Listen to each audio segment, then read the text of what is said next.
Hello, you may be wondering what we're doing down here. Well, we're playing with Minimates.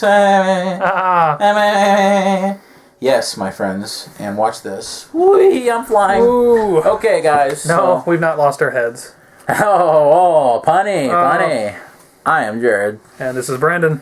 And today we are going to be reviewing our very first Minimate review, and we hope you guys who are fans of Minimates will stick with us. We buy Minimates very frequently, and we have a very extensive backlog of Minimates, so we want to get around to reviewing very soon.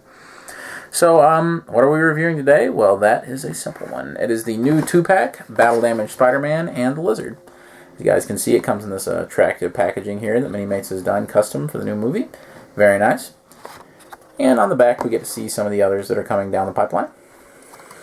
Why is this pack going to be such a big appeal? Well, it's pretty obvious to me. Of course, this is the only way you're going to be able to get the Lizard. So we're going to find, I think, that a lot of people will buy this pack before they'll ever buy the Spider-Man Peter Parker pack. As you may well know if you're a Minimates collector, a lot of times the Minimates are the best way to collect a robust line of movie toys.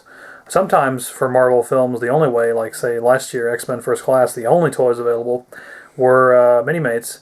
For Spider-Man, we're getting a lot of supporting characters like Uncle Ben and Aunt May that Hasbro will never do 3 3/4 action figures of. So, Minimates are just a great alternative if you're into collecting movie toy lines.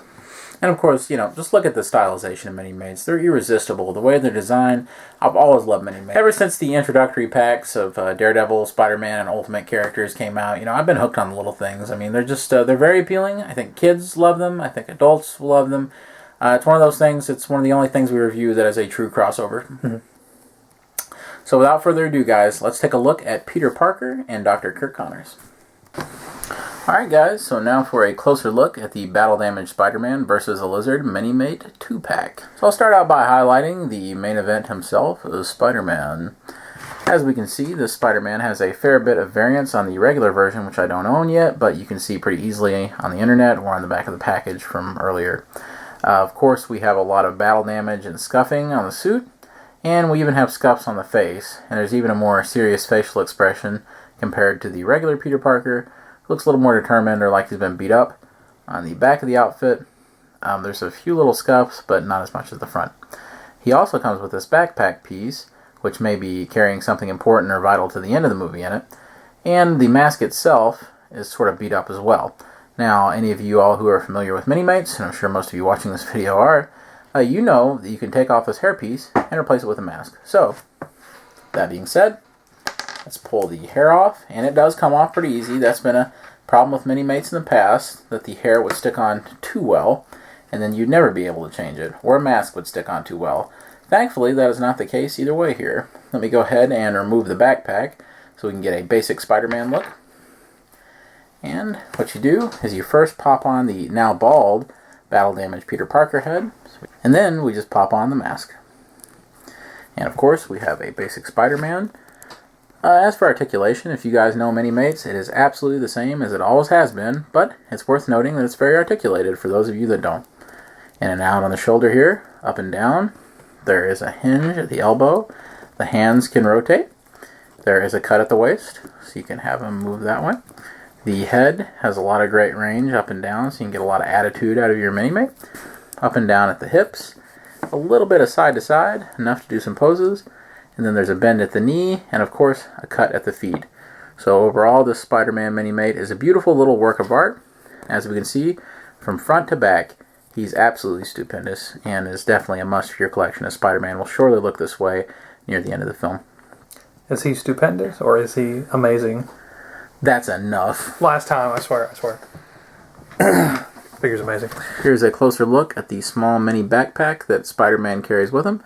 He has a little peg up here to hook in, and it's just a neat little piece. Like I said, not really sure the significance of it in the film.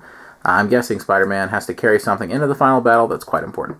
Still an awesome Minimate and something you'll greatly enjoy. And here we have the Lizard. This 2-pack is the only way to get a movie Minimate Lizard, and he's one of the best out of the entire set. We've been buying Minimates for years, and it's always amazing how just a couple of unique pieces can really alter the way that, fundamentally alter the way that a Minimate looks.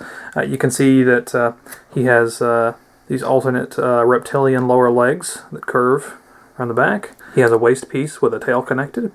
Now, the bulky chest is something that we've seen in figures like Beast from the X-Men or the Hulk, but it's used to great effect with the Lizard here. Really gives him some extra imposing size. And the paint job is just fantastic. The level of detail they can put on one of these minifigures is remarkable.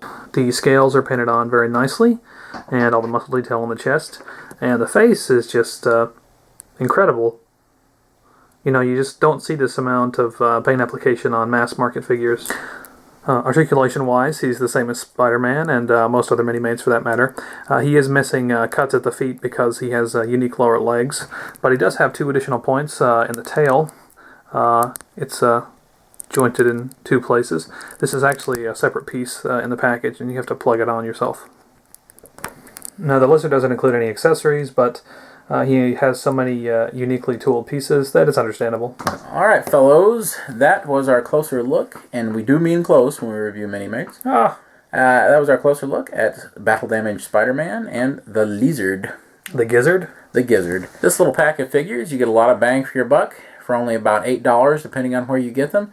You get 2 very high quality, very articulated little figures that pack in a whole lot of detail and even more punch. And even more fun, I would say. Oh, yeah, definitely.